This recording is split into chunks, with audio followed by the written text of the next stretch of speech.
Gunsmoke. Brought to you by Chesterfield, America's most popular two-way cigarette. One a pair. Chesterfield King Size at the new low price. Chesterfield Regular. Around Dodge City and in the territory on West, there's just one way to handle the killers and the spoilers, and that's with a U.S. Marshal and the smell of Gunsmoke.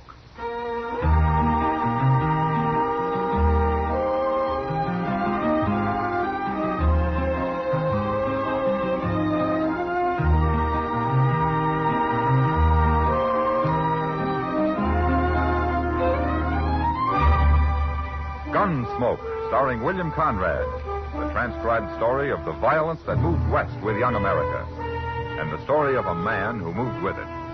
I'm that man, Matt Dillon, United States Marshal. The first man they look for and the last they want to meet. It's a chancy job that makes a man watchful and a little lonely.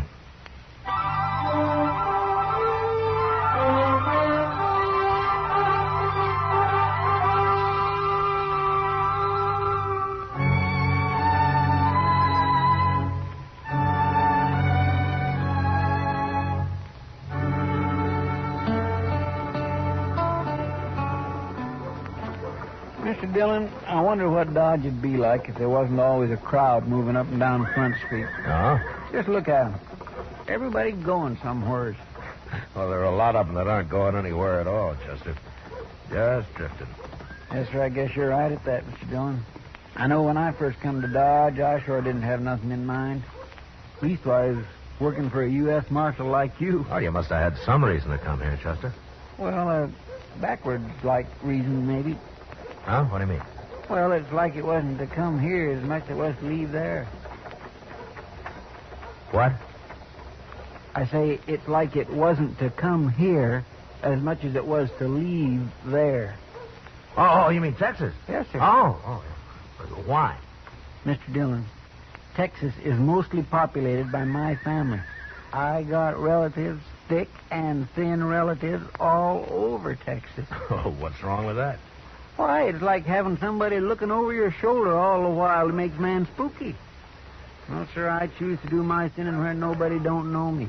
Hello, Matt and Chester. Well, how are you, Doc? Where you headed for, Doc? No place, Matt. I'm just walking around. Now, you see, Chester? See what I mean? Yes, sir. Well, now, what's the matter with just walking around? Does a man have to be going someplace every minute? Anyway, you're a fine pair to be criticizing people. Sitting here like a couple of fat, horny toads in the Now, sun. slow down, Doc. Slow down. You're burning up all your fuel. Well, who's this fella? Which one of you men's Doc Adams? I am? Come on, I got a job for you. Well, is that so? But you don't look very sick, mister. It ain't me, it's a man in camp. Camp? A couple of miles up the Arkansas. We're holding the trail herd there. What part of Texas you from, mister? We got 3,000 head of San Saba Longhorn. And it's been a plumb miserable drive all the way, and I ain't no temper to answer any more fool questions. All right, Let's then, get don't going, answer. Doc. Now, hold up a minute there, young fella. Now, what's the matter with this man of yours? You'll see when you get there. Well, tell me now, else how will I know what to take? Look, Doc, it wasn't my idea to come get you. Ken Talley made me come. And who's Kin Tally? The trail boss. Now, you ready to go? Well, you tell me what's wrong with the man, and I'll go. Doc, What? I think I'll ride out with you. Who are you? My name's Dillon. Oh, you're the marshal here, ain't you? That's right. Well, we don't need no marshal out there. Chester, go get our horses, huh? We'll ride out with Doc. Yes, sir.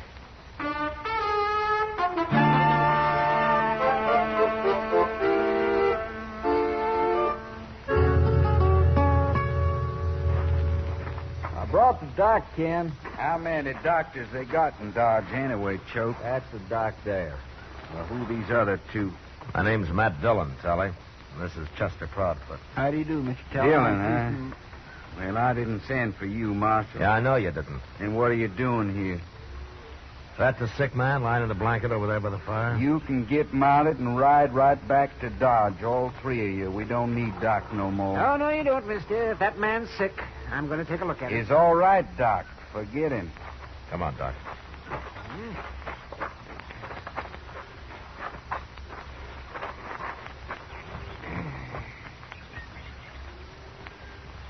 old Doc? He's dead, mate. Mighty contagious disease, too. Oh? I found that when one man gets shot, it usually leads to somebody else getting shot sooner or later. Who killed this man, Tully? How'd it happen? I don't figure it's none of your business, Marshal, but since you're so nosy, I'll tell you. He shot himself. That's a lie. He couldn't have shot himself. Why not, Doc? Because he was shot in the back. That's right. Uh-huh. You gonna tell me who did it, Tully? No, Marshal. I ain't gonna tell you nothing. Tully, your man Choate here told us that you've had a hard drive up from the San Saba. Hard. We fought Indians and thieving Kansas jayhawkers in bad weather and stampedes the whole way, Marshal. But we're still ready to fight Dodge City if we have to. Well, you've been through a lot, Tully, and I know how edgy it's made you. All of you. But this man's been murdered, and I gotta have the murderer. His name's Bud Cowan. Whose name? Him. There. Who killed Bud Cowan? It's no use, Marshal. I got 18 Texas Cowboys here. Well, 17, and there ain't a one of them that'll talk. Look, Tully, you're a responsible man, or you wouldn't be trail boss. Now, you know what the law means. You know what it's for. Kansas law ain't for Texans, Marshal. We'll fight our own snakes. I'm not a Kansas marshal. I'm a United States marshal, but the law's the same. It don't matter. No Texan's going to get hung in Kansas, leastwise not as long as I'm around. And there ain't a thing you can do about it, Marshal. Yes, there is. Like what? Your men are kind of hankering to buck the tiger in Dodge, aren't they? Oh, say, for 3 months, they ain't talked to nothing else. So if they don't get the Dodge, they're going to be mighty unhappy, and maybe one or two of them will decide to talk. Marshal, how are you going to keep 17 juiced-up Texas Cowboys out of Dodge? They'll ride right over you. No, I can't keep them out, Tully, but I can fix it so there won't be anything for them when they get there. What do you mean? I'll close Front Street, every saloon, every gambling table, every store. I'll close them up tight. You do that? And if you knew me well enough, you wouldn't ask. Come on, Doc. Chester. You think it over, Tully.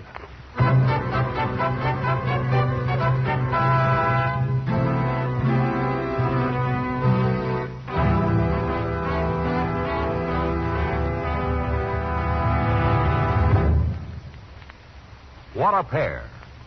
What a buy. King-size Chesterfield, now at the new low price, and Chesterfield Regular. They're the quality twins. The same highest quality, the same low nicotine. Either way you like them, you get the same wonderful taste and mildness. A refreshing smoke every time. Change to Chesterfield, America's most popular two-way cigarette. Yes, the Chesterfield you smoke today is the best cigarette ever made. What a pair. Chesterfield Regular, Chesterfield King Size. They satisfy millions.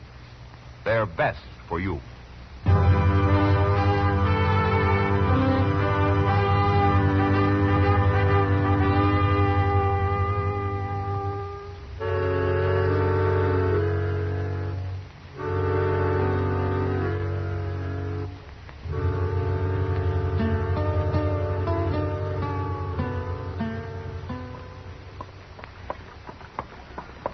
It sure didn't take long for the word to get around, did it, Mr. Dillon?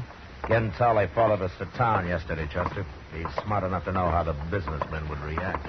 You mean he come in here and told them all about it? Yeah, of course he did. Oh, hello, Marshal. Hello, John. Well, here's the Dodge house, Chester. You better wait out here. Okay, sir. Mr. Green said they'd be waiting for you right in the lobby. Yeah.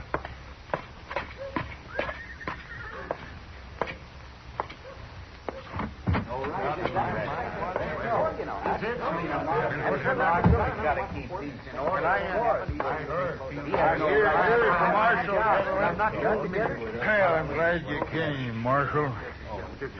Well, what can I do for you, Mr. Green? Well, no, quiet, gentlemen, please. I'll do the talking. Marshal Dillon. As you can see, most of Dodge's leading businessmen are present here. Miss Tompkins, Mr. Jonas, Mr. Botkin, Mr. Teeters. Yes, sir. And I'm here as owner of the Dodge House. Marshal, you know why we're here as well as we do. Because I told Ken Tully I'd close Front Street, huh? Exactly. And we won't stand for that, Marshal. We need that Texas money, and we're going to get it. Gentlemen, a man was murdered out at that camp. Oh, he was just some Texas cowboy, Marshal. The prosperity of Dodge is certainly more important than him.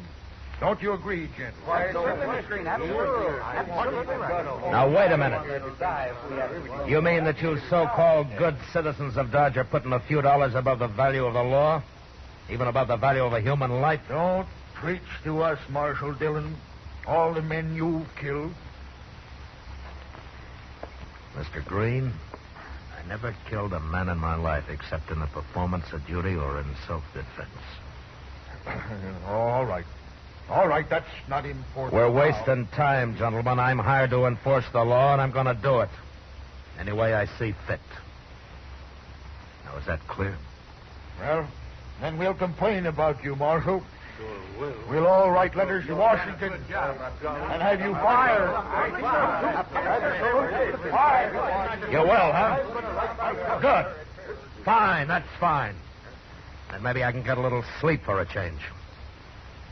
Start walking around like an ordinary man instead of jumping at shadows thinking somebody's about to shoot me any minute. Yeah, go ahead. And maybe I can afford to have a few friends again. Instead of everybody looking at me sideways like I was some kind of a rattlesnake. Gentlemen, I might not have to kill anybody again as long as I live. Yeah, you go on. Write your letters. You'll be doing me a great big favor.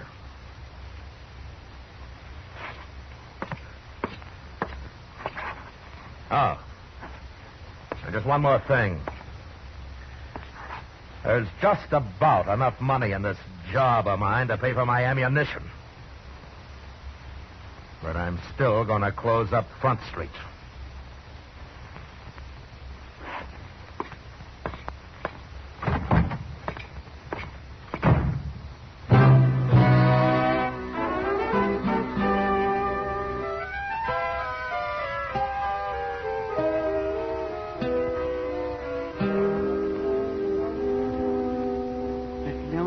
What is it, Chester? What'd you say to Mr. Green and them other men yesterday? Huh? Why? Oh, I don't know. I'm just curious. Well, I said the same thing that you'd say, Chester. At least I hope you would. Oh, yes, of course I would. And I sure do thank you, Mr. Dillon. I'm mighty proud to have you say that. But you don't know what I told him, Chester. Oh, it don't matter. I trust you. You know what you're doing. Well, thank you, Chester. I'm glad somebody thinks so. Well, of course, I've seen you make mistakes sometimes. Well, I mean, nobody ain't perfect much.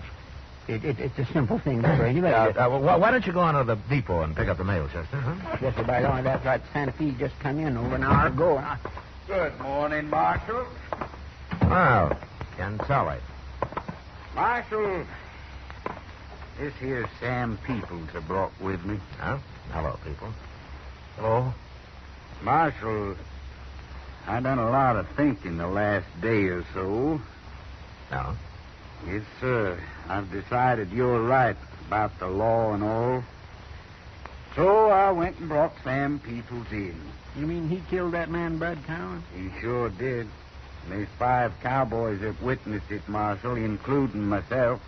All be glad to testify at the trials any time you say. Is that right, people? Did you kill Bud Cowan? Yes. Okay. Now, what happened to your face? Fell off a horse or something? Yes, sir. I come loose off in the Bronx, yes. Uh-huh.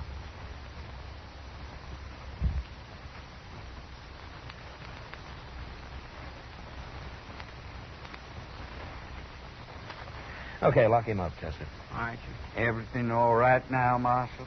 Well, I'll let you answer that, Tully. No hard feelings on my side. Just don't let him get away now. One murder is all I can produce for you. See you later, Marshal. Well, come on, people. The cells is out back here. Wait a minute, Chester. Yes, sir? Bring him back here, huh? Yes, sir.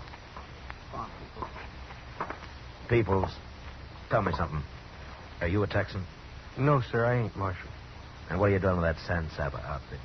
Oh, I run into them when they was bringing their cattle across the Cimarron, sir. They hired me on just for grub. And I wanted to get to Dodge real bad. Yeah, I see. That bronc you fell off of yesterday, did he drop on your face? Yes, sir. Well, sort of. Mm-hmm. I'd sure like to see that horse. You would? Yeah. Be kind of interesting to see a horse that's got hooves like a man's fist. Yes, sir. There's not much you can do about this, is there, Pete? No, sir. They're all going to swear I done it. Do you know who did? No, sir, I don't. I was out riding herd when it happened. And none of them fellers ever talked to me much, anyways. Well, you're in a tough spot. Yes, sir. Unless I can find out who did kill Bud Cowan, you're going to have to stand trial. But I'll do what I can for you, if that happens. Thank you, Marshal. But I don't guess there's much anybody can do. All them fellers testifying. Well, we'll see. Go get him something to eat, will you, Chester? Yes, sir. I'll be out on the street. Ken Tully's men are going to be feeling free to do about anything from now on.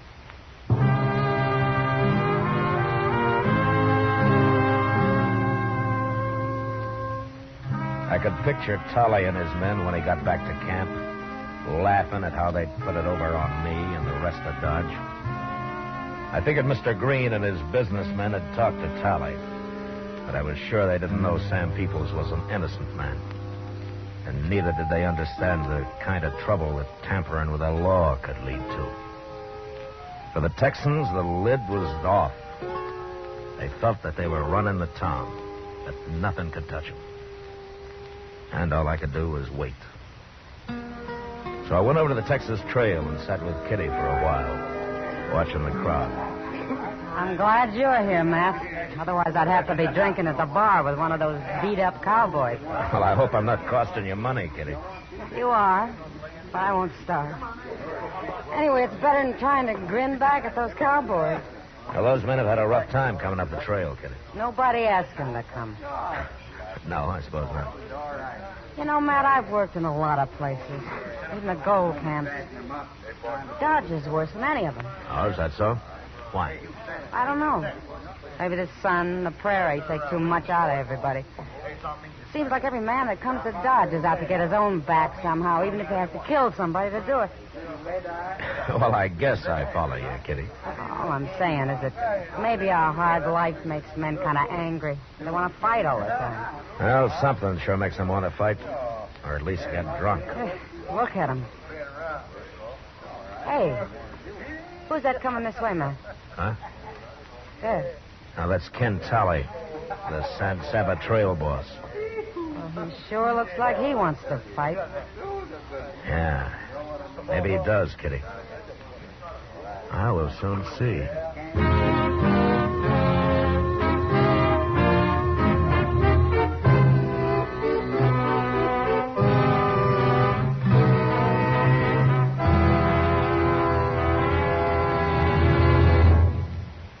We will return for the last act of Gunsmoke in just a moment.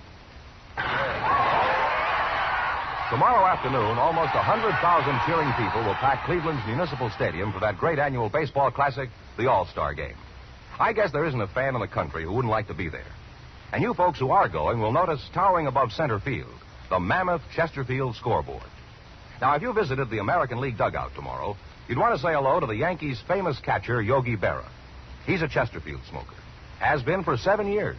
And as he puts it, they're mild and they taste great. Yogi likes the regular size. Across the field in the National League dugout, there's another man you'd want to meet. The fabulous Stan the Man Musial of the St. Louis Cards. It's Stan's 11th All-Star game in his 11th year with Chesterfield. Now, he likes a long smoke, so he buys Chesterfield king size. What a pair they are. Musial and Berra. And what a pair these are. Chesterfield king size at the new low price and Chesterfield regular. It's America's most popular two-way cigarette. Try Chesterfields yourself. They satisfy millions. They're best for you.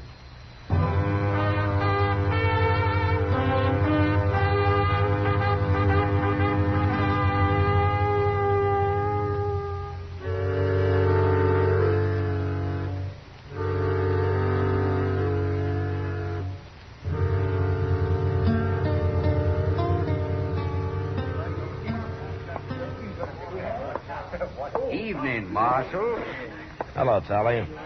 you gonna introduce me to the lady? Nobody has to introduce anybody here, mister. My name's Kitty. Kitty, huh? Well, my name's Ken Tally. How about having a drink with me, Kitty?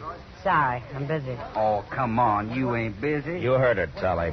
Go on back to the bar, huh? You're sure something, ain't you, Marshal?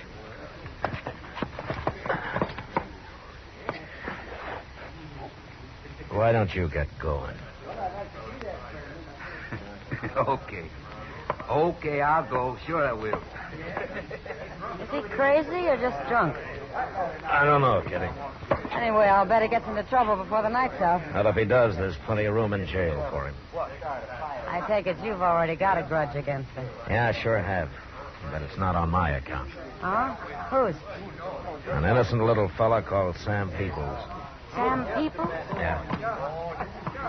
Hey, wait a minute. Like a fight starting. Yeah. You stay here, Kitty. I'll be on the floor in a minute. All right, hold it there. Hold it. What's the trouble, Marshal? You and this man settle your differences some other way, Choke. I won't have any gunplay here. Gunplay? Well, we wasn't fighting, Marshal. Was we, Jim? No, we was just haranguing each other, so. Me and Jim always talk like that, Marshal. Don't we, man? Why, look at there, Marshal. Ken Tally's running off with the gal. Get in. Let's go outside and look at the moon. Sure. Rat! And I'll rub the rest of this bottle around in your face when you get up. All right, get out of the way, Kitty. Gladly, Matt.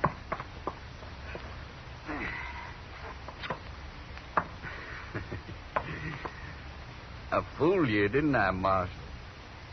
Yeah. You sort of fooled me. Now, look here, Marshal. That ain't no way to act. What's the matter with you, anyhow? All right, shut up. Marshal, there's 8 of us here. You think you can whip all of us? No, I don't, Choke. Not 8 of you. Well, then you're going to get whipped. Come on, man. Just stay where you are, all of you. I'd be a fool to mix in a brawl with all of you men. I don't aim to try it. Looks like you ain't got much choice, Marshal. And we're going to beat you about half to death. No, you're not. No? Well, what's to stop us? Don't look like nobody in here is going to help you out. I'm carrying a gun, Choke. Oh, that. That don't bother us none, Marshal. Does it, man? Yeah, of course. See, Marshal? We don't care about your gun. There's too many of us. Aren't you forgetting something, Choke? What? I don't wear this gun to kill snakes with the way you men do. I'll have bullets in at least 3 of you before you get off a shot. And you'll be the first. What's the matter with you men? He's just bluffing. He's scared half to death right now. Show him. Forget about it. Don't be egging him on now. Then I'll fight him. I ain't so bad with a gun. Don't try it, Choke. You shoot me, the boys will take care of you. Don't do it, Choke. I'm telling you. What's a Kansas Marshal? No.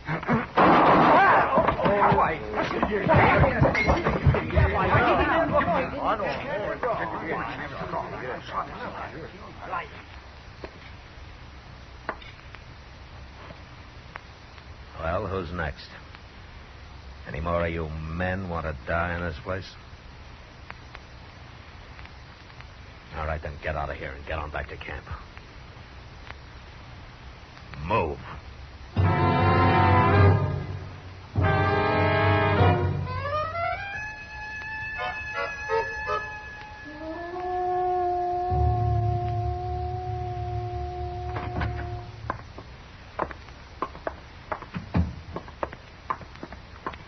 Here he is, Mr. Dillon. But he ain't singing very loud this morning. How's your jaw, Telly? Busted? Doc said you busted it on this side right here. I'm sorry. I guess I must have lost my temper. You sure did, Marshal. But the fight's out of me now. I'm plumb sober. You heard about Gil Choate? Chester told me. Choate shouldn't have gone up against you. No, he shouldn't. Well, Now he's dead. Don't matter none, I guess. What doesn't matter? Choate's the man that killed Bud Cowan, Marshal. That's why I made him come to town for Doc. Kind of punish him that way. Oh? Shot Cowan in the back. But I had to protect Choate anyway. You know how it is. What about Sam Peoples, Telly? Oh, him.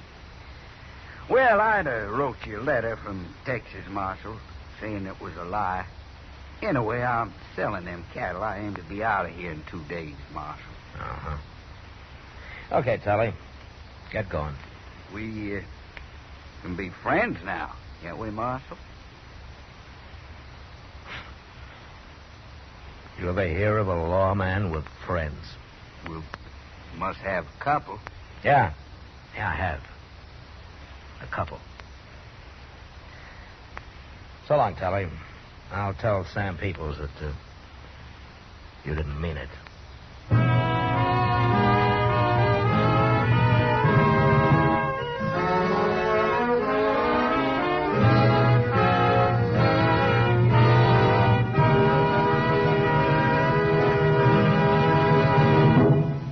Here is our star, William Conrad.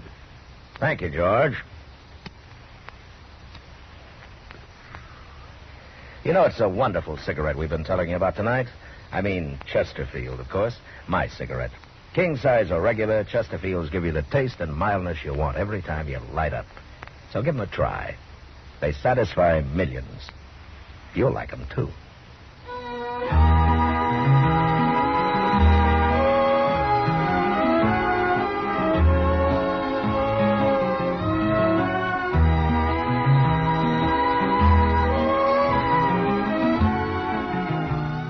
Gunsmoke, transcribed under the direction of Norman MacDonnell, stars William Conrad as Matt Dillon, U.S. Marshal. Tonight's story was specially written for Gunsmoke by John Meston, with music composed and conducted by Rex Corey. Featured in the cast were Harry Bartell, Vic Perrin, John Daner, and Lawrence Dobkin. Parley Baer is Chester, Howard McNear is Doc, and Georgia Ellis is Kitty. Join us again next week as Matt Dillon, U.S. Marshal, fights to bring law and order out of the wild violence of the West in Gunsmoke.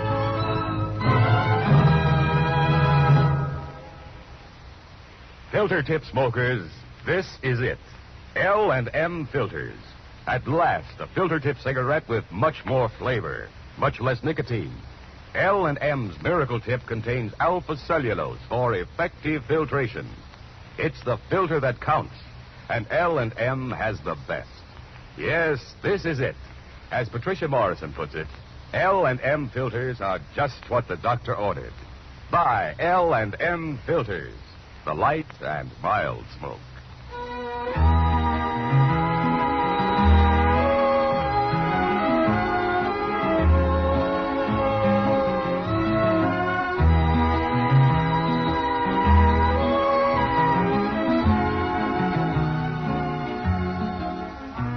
Next week at this same time, Chesterfield will bring you another story of the Western frontier on Gunsmoke. This is the CBS Radio Network.